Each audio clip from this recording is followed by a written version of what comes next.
Hello दोस्तों, Trilok innovation channel में आज आपका स्वागत है। दोस्तों, आपने एग्जाम वाली जनरल नॉलेज जो सीरीज हमारी चल रही है उसमें आपने बहुत सारी क्लासेस, अभी आपने पिछली जितनी भी क्लासेस देखी हैं उन क्लासेस को देख के आपको समझ में आ गया होगा कि पहले मैंने आपको जो इंपॉर्टेंट चीजें थी जहां से डाटा पूछा जाता है वो डाटा मैंने आपको सिस्टमेटिकली लिखा दिया है ना। अब हम क्या करेंगे, एक एक करके जितने भी कॉन्स्टिट्यूशन में अब धीरे धीरे करके हम थोड़ा थोड़ा डिटेल का पार्ट भी कवर करेंगे और इस सब्जेक्ट को पूरा का पूरा कंप्लीट कर देंगे। ठीक है ना दोस्तों। इसमें हमको क्या करना होगा, अब हम संविधान के जितने भी भाग हैं, 22 भाग है ना, इसमें जितनी भी इंपॉर्टेंट चीजें हैं और इसी के साथ हम क्या करेंगे कि आर्टिकल को भी हम कवर करते चले जाएंगे। ठीक है ना। तो यहाँ हमारे इंपॉर्टेंट आर्टिकल भी कवर हो जाएंगे और संविधान के भाग भी कवर हो जाएंगे, है ना। और हमें जो भी इंपॉर्टेंट नॉलेज होगी वो हम सारी की सारी चीजें कंप्लीट कर लेंगे। तो आज की जो क्लास है ना, इसमें संविधान के भाग एक को पूरा का पूरा हम काम की चीजें इसमें समझ लेंगे जो इसमें इंपॉर्टेंट है, और इसमें जितने भी आर्टिकल हैं वो सारे के सारे आर्टिकल भी हम एक एक करके डिटेल में समझ लेंगे। ठीक है, चलिए आज हम स्टार्ट करते हैं फिर से संविधान। देखो दोस्तों, डिटेल वाली बात करें तो सबसे ये चीज मैं बार बार इसलिए लिख रहा हूं क्योंकि ये जितनी बार अगर आप पढ़ेंगे उतनी बार आपको जल्दी से जल्दी डाटा याद हो जाएगा। तो जो हमारा मूल संविधान है उसमें 22 भाग थे, 395 अनुच्छेद और 8 अनुसूचियां थी। और वर्तमान में अभी अनुसूचियों की संख्या कितनी है दोस्तों? 12। कितनी अनुसूचियां हैं दोस्तों? 12। अब हम बात करते हैं संविधान के भाग एक की। तो मैंने जो पुरानी क्लास ली थी, जो सबसे पहली क्लास ली थी, मैंने आपको संविधान के सारे भाग भाग और उसके नाम बताए थे कि किस भाग में क्या क्या बातें कही गई थी। क्या ये बात समझ में आई?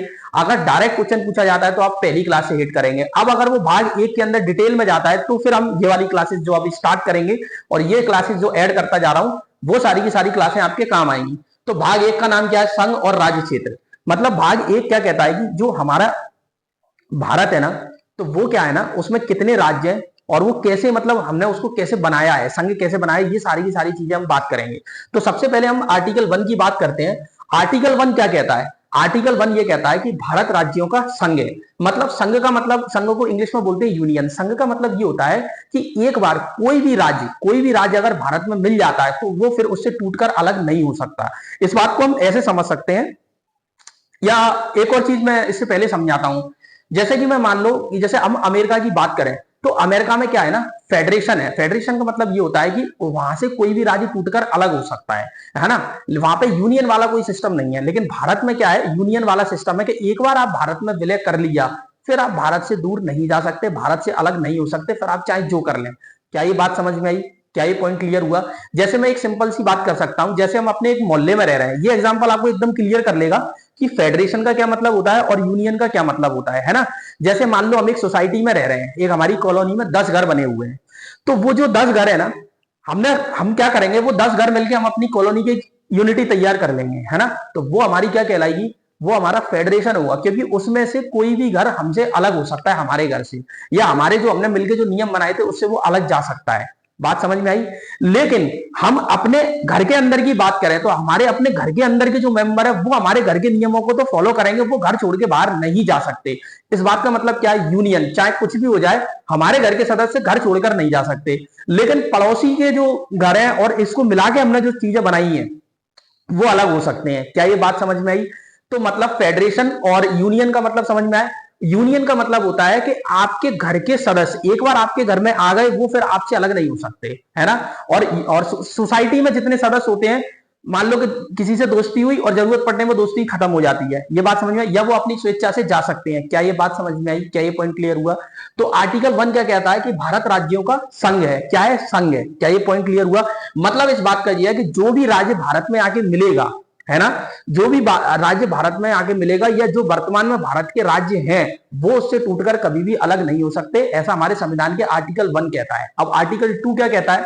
आर्टिकल 2 ये कहता है कि जब हम, इसमें देखो आर्टिकल 2 क्या कहता है, नए राज्यों का प्रवेश व स्थापना। मतलब कि अगर हम किसी भी विदेशी राज्य का कोई टुकड़ा, विदेशी देश का कोई टुकड़ा है, या हम कोई विदेशी राज्य को अपने भारत में मिलाना चाहते हैं तो वो किस आर्टिकल के तहत, संविधान में हम किस आर्टिकल के तहत उसको मिलाएंगे? संविधान में हम आर्टिकल 2 के तहत हम उसको नया राज्य का दर्जा दे सकते हैं। जैसे कि हम एक एग्जांपल ले सकते हैं कि सिक्किम, सिक्किम का मैं एग्जांपल ले सकता हूं। सिक्किम क्या था? सिक्किम 35वां संविधान संशोधन जब हुआ था तो उसको सह राज्य का दर्जा दिया था। मतलब सिक्किम पहले भारत का पार्ट नहीं था, है ना। जब भारत का पार्ट उसको बनाया गया तो पहले हमने उससे ये कहा था कि भाई तुम पहले हमें हमारे साथ रह के देख लो। ठीक है, 16 मई 1975 की कहानी है, ये 74 की कहानी है। हमने कहा एक साल तुम हमारे साथ रह के देख लो, अगर तुम्हें अच्छा लगे तो तुम हमारे विलय हमारे मतलब हमारे भारत में विलय कर लेना, अगर नहीं हो तो कोई दिक्कत नहीं है। तो हमने 35वां संविधान संशोधन किया। 35वें संविधान संशोधन के तहत हमने सिक्किम को सह राज्य का दर्जा दे दिया। मतलब आप हमारे साथ रह के देख लो, ठीक है ना, हम आपकी पूरी रिस्पॉन्सिबिलिटी लेते हैं आपकी सुरक्षा की। लेकिन जैसे ही 1 साल कंप्लीट हुई, 36वां संविधान संशोधन किया हमने 16 मई 1975 को। 16 मई 1975 को सिक्किम को 22वां राज्य घोषित कर दिया गया। क्या ये बात समझ में आई? अब आर्टिकल 2 में एक बार हमने उसको अपने अंदर मिला लिया, तो अब सिक्किम हमसे टूटकर कभी भी अलग नहीं हो सकता। क्या ये बात समझ में आई? क्या ये पॉइंट क्लियर हुआ?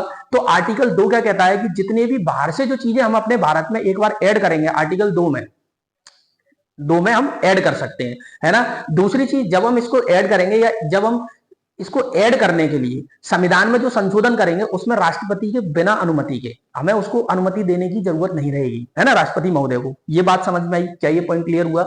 तो आर्टिकल 2 क्या कहता है? नए राज्यों का प्रवेश व स्थापना। अब हम आर्टिकल 3 की बात करते हैं।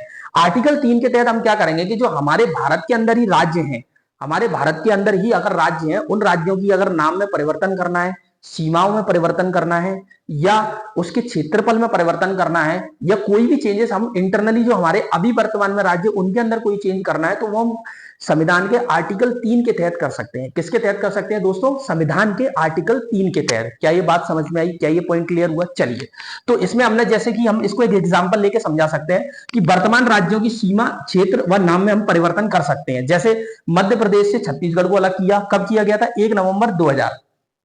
उत्तर प्रदेश से उत्तराखंड को अलग किया गया 9 नवंबर 2000 को, है ना।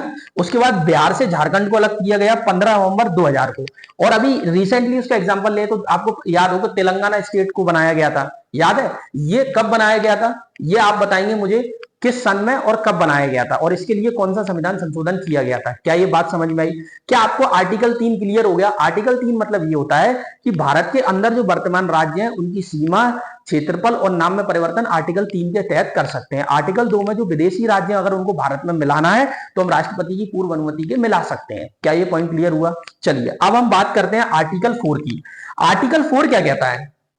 आर्टिकल 4 ये कहता है कि भाई, जो तुम 2 में, आर्टिकल 2 और आर्टिकल 3 में जो भी तुम संशोधन कर रहे हो, वो संशोधन 368, आर्टिकल 368, आर्टिकल 368 एक्चुअलिटी में वो संविधान संशोधन के लिए बनाया गया है। तो उस आर्टिकल 368 के बाहर रखे गए हैं। मतलब इस टाइप के जो संशोधन है वो आर्टिकल 368 के बाहर रखे गए हैं, ठीक है ना। इसमें हमें राष्ट्रपति के हस्ताक्षर की जरूरत नहीं होती। संसद बड़े आसानी से इनको कर सकती है। नाम और राज्य और सीमा में परिवर्तन कर सकती है, नए राज्यों को मिला सकती है। इसमें एक विशेष संविधान संशोधन करने की जरूरत नहीं पड़ती।